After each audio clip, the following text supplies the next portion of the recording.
Hey, it's Raphael here with Chess House, and I'm here with Derek with Chess Dojo, and we are just jumping on here to, get to know each other as well as Chess Dojo and some Millennium chessboards. So we thought we'd just jump on here and have some fun doing that. So, Derek, do you want to tell people what you're all about as well? Yeah, so I'm Derek, or some of the people in the dojo might know me as DMHokie. That's my username in the Discord and everything. So I'm one of the partners of Chess Dojo, along with International Master Kostya Kavitsky. I am David Cruz and GM Jesse Cry. So I'm kind of the fourth of I handle a lot of the behind the scenes stuff along with Jack in the dojo, that we've kind of handled the behind the scenes technical side, some of the graphics, some of the editing, that kind of stuff. And let the three masters do all the chess creation content, all that stuff. So I heard about Chess Dojo sometime recently, and then I only realized today what the value that's actually there. So I joined, and I'm just going to show here that the Chess Dojo is this training platform for really beginners up to 2,500. And I've started diving into this and seeing the value there. So I'm hoping to show you my progress as well. But one of the things that I think is fun that we can explore for a few minutes today is, how can we also use electronic chess devices like a Millennium board and use that to help with our learning and play experience. So it's amazing what's possible these days. Yeah, and that's the great thing about these eBoards that Millennium has and everything. There's because the backbone behind the dojo is trying to improve people's over the board experience and to get them out playing more and to just improve their skills over the board, because especially over the pandemic, and especially the newer players are so used to, including myself, playing on a screen. And once we get a physical board in front of us, we kind of freeze and we kind of lose our visualization skills. So the fact that you can still stay at home, play every day as much as you want, and then have a physical board just to try to move those pieces and visualize and get away from the screen a little bit is great. So that's why I've loved using these eBoards and that Millennium has, just because it just opens up the world, kind of creates a hybrid between the online platform and an over the board experience. It really does. And playing another person online with a chessboard like this, I find mimics that kind of that adrenaline of, hey, you're playing another human. You might not be on a Zoom or on a video call, but you're actually playing another person, and it's really exciting. I think there's still some progress to be made around how are these tools very adaptable for the learning environment, as in moving back and forth and seeing the same thing on the screen. But what is clear today is that you can play games, and the connectivity now with chess.com and some other platforms, but here we're going to demonstrate chess.com is pretty seamless. Bluetooth connection was what we're going to test out. And so I've actually started playing with some bots, and I could even show how that starts out. And then Derek and I could start a game with each other just to show you how it works. So how does that sound? That sounds great. Yeah, and what I'm looking at, I think Derek has the Supreme 55 tournament edition, which he'll show you soon. I have the Millennium Phoenix, which you'll notice is a darker wood color than the walnut, which is the lighter wood. So it's the same dimensions as everything as the Supreme 55, but I chose to take the Phoenix board and just use that one for my play today. So really just love the full-size tournament nature of these pieces. It's just amazing that we can play. That's what I really love about the Supreme tournament board too, because there's lots of eBoards out there. Millennium's got some great smaller, more portable ones, especially if you're trying to play in the parks, that kind of stuff, and you take it around with you, a lot more portable. But when I'm in my house, this board having the full size, it just feels so much better pushing these larger pieces, seeing the full board, kind of a tournament style. It just makes me feel like I'm a real chess player, and I'm playing on my full board, and I'm playing with Magnus and Fabiano and stuff. Yeah. The E1, I have it over here, is the portable one. It's got battery inside, and we can show that another time. And then I guess I have this one next to me. It's the exclusive size. So you got a mid-range 15.7 inch versus a 21.7 inch. So, but yeah, let's get started. I just would love to show people how to connect. And you've already done this yourself. And of course, as we go, this is just exploratory. I'm sure we may have some questions, and people may have some questions as well that we're happy to answer at some point. Okay, so I've got the board here, and I've connected it with the Chess Link, and I've it powered with the Chess Volt. But I just want to show you how you would connect your board with chess.com. There's this little extension called Chess Connect, which I've installed up here. Just get this installed and select Bluetooth. And then in the future, you'll see this little, I have it connected already, but this little link here. Click it and you'll see the Bluetooth pairing option. So we'll pair that. Then I'll go and play. And Derek and I will soon play a game together, but I just want to show you how you would do this via a computer or versus a computer. So I'll click choose. Let's say friendly. And I've got a game here as white. So yeah, just make my move. Computer makes its move. Yeah, if you want to start a different game, change the settings, just go ahead and click new game here. Go right to a rematch, and it will say, let's set up the pieces again. So it's that easy to start a new game. You can practice different variations, different openings, and so forth. So that's playing against a computer. Now you'll be able to see the lights. I know it's not super close to the board on my camera here, but you can probably see the lights. They were turned off. I've pressed this button on the front of my device, the Millennium or the Mephisto emblem here, and that actually turns those on. So you can dim the lights. And the beauty of this here, Derek, is that, you know, I can play, I can just look at it and don't have to watch the screen all the time.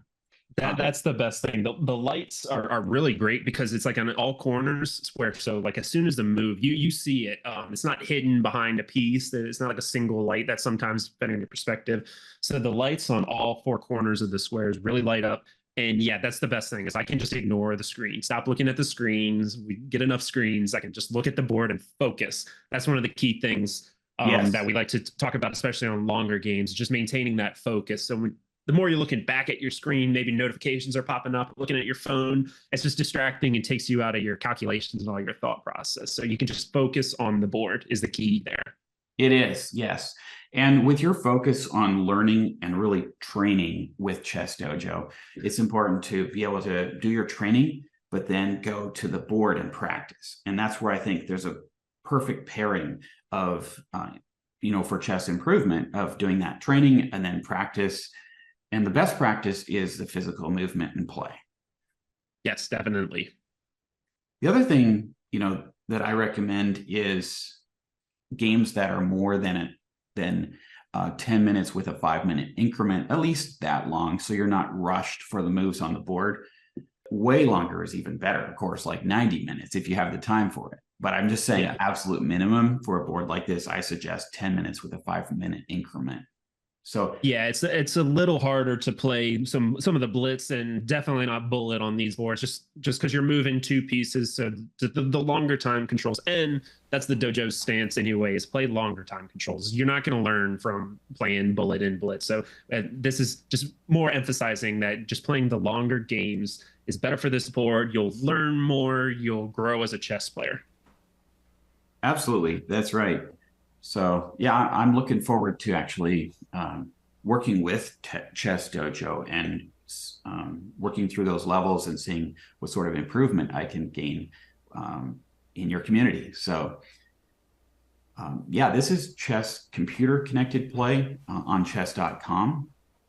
So you don't actually need someone else there, but I'd also love to check out, see how it is if you want to connect with a friend. In this case, Derek and I can demonstrate that. This game's going pretty good so far, but I'll go ahead and restart here and go to new game and say play a friend. And we're playing for fun here, so. Yeah, don't worry. If that bot was too easy or too hard for you, you can just beat up on me. Another thing to think about is, yeah, if you're playing a friend, you can likely choose black or white, and then which way is the board oriented. In this case, I have it set up for white. I could turn it around and play black. I don't know which way you have your board set up, Derek. I've got mine set up for white, but I can just spin it. I can play black. I'll just spin it around. So I'm going to play with the time control settings here. There's a 10-minute rapid, but I really like ones that have increment, and I can expand this and do more time controls, but 15-10 looks amazing for what we're doing. Instead of random, I'll go white, and I won't do rated.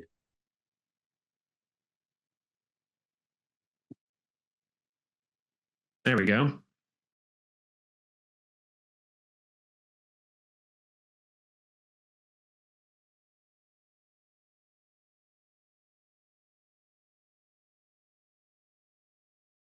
So I'm moving my pieces by lifting them and not sliding them at the moment because I've set something called latency. It's just a little setting up here as far as how quickly it senses the move. If I want to slide pieces, then I'll increase that latency, which is in milliseconds.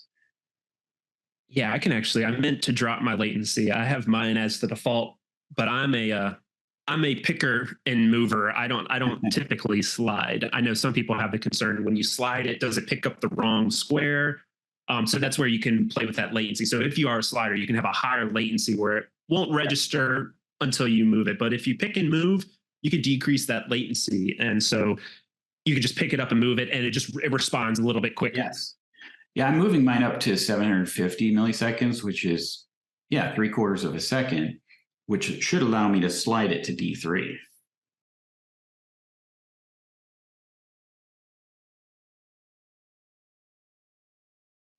I'm kind of in the habit of picking up the pieces as well, just in case. But once you get a feel for it, it works pretty good. Yeah. It's actually a pretty fun way to play chess if you're on like a video call like this. Yeah. Like we're doing. Yeah, and that's, as a dojo plug, that's one of the great things about the training program, because you get access to the dojo community where you have all kinds of people that are looking to play games. So you can just play online whatever you want and maybe follow up and do a postmortem after the fact, or plenty of people get on a call like this where they can like see each other. If they're playing a longer game, maybe they're not talking like we are, but we're doing this for educational content. But part of the dojo training program is a lot of sparring positions where you're kind of setting up a bunch of positions and playing from there. So you can have the call on, you can stop and talk to the people and kind of go over stuff, which is just a great feature of being able to get on Zoom or Discord or anything. Okay, that's great.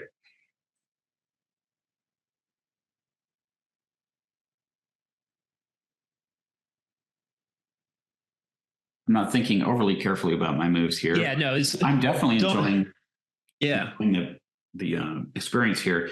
And you see that flash, the entire board flashed here. You might have seen that, all these lights. That's because I touched the emblem in the front, which actually lets you change the brightness of the LEDs. So I'll make it completely bright again. Now, okay, let's went all the way back to dim. I'll brighten it. That way some of you guys can see this on video. There we go.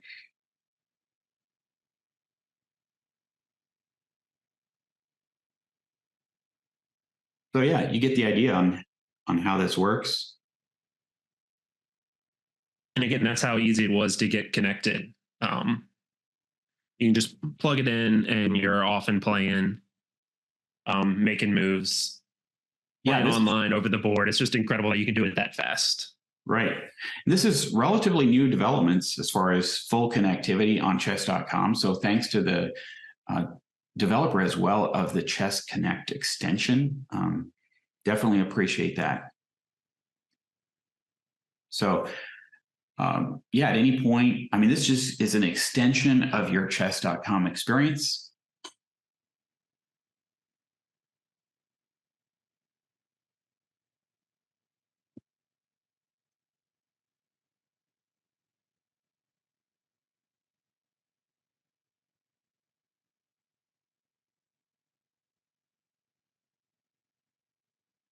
It's nothing like playing with full size pieces though. I know it really is great. I love the E1 too that I've played on. That's the portable one. I can take it around the house, take it on the back deck. Yeah. This one, obviously I could take it around, but it's a little bit bigger. I don't want to damage it. It's so pretty. The wood is so nice on it. I don't want to damage anything. So Right. but yeah, nothing beats playing on the full size pieces. Yeah, I couldn't agree more. Love it.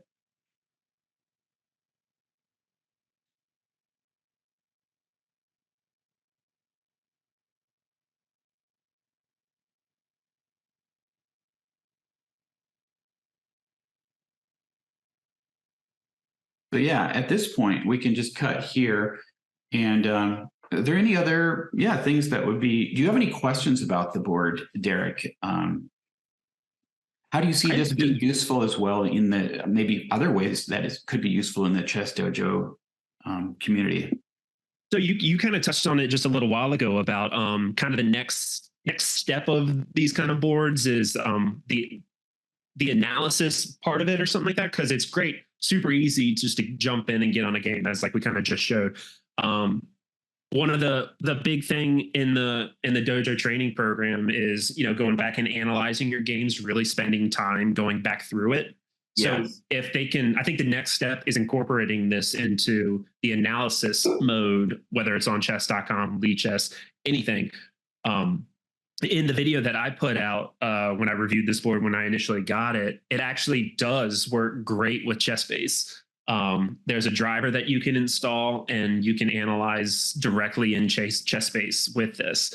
So it registers when you play a move, when you can take back a move, it automatically records variations. So that's a great, if they can embed that, which I don't think they have that ability yet, just to be able to do it. You know, you finish a game on chess.com. Dojo does not want you to just immediately turn on the engine. I want to turn on the analysis on chess.com and play through lines, maybe take notes on my computer or on a notebook beside me, and then translate it later. So that's the next step of being able to do that. Again, it works great if you've got ChessBase. I think it works with some of the other, if you haven't purchased ChessBase, there's Arena Chess and some of those other ones that you can do. And I haven't tested it with that, but it works really good with doing analysis on ChessBase. Yeah, that's great. I mean, the more we can just make your move input and analysis just, you know, hands-on, and then leave the inputs on the screen for, you know, typing your analysis or just putting in comments and all that. I think the tool is going to get way more useful as we move into the future. So oops. My pawn structure is really terrible here, but it's not a pawn structure. That's what I went after when I started trading pieces a couple moves ago. Just I saw the opportunity to just kind of destroy your pawn structure, but yes, I like open lines. So hey, there you go. I guess I got to get rid of that bishop then. Yeah, I just pulled forward the Phoenix here. The board that I'm playing on is designed to go with the Mephisto Phoenix. So this is really the ultimate product. It's fully self-contained on screen, but it's also got Wi-Fi. So there's online play possibilities there too. But Millennium really has designed things to be intercompatible. That's why, you know, I can choose to use a battery pack and a Bluetooth device here. And then this board, yes, it would come with the Phoenix, but it works just like the board Derek has. It's like the Supreme 55, and it's got the plug-in, so I can use it without the Phoenix and go ahead and play online with it through the same ChessLink device over here. So it's really whatever you want to accomplish, and you know, there's more than one style of visuals that you can play with here. So meaning the dark wood style as well as the lighter walnuts. And yeah, I mean, Chess House is about bringing a great chess set to your home. So happy to share this, but I'm also very excited about the training opportunities and how these work well together.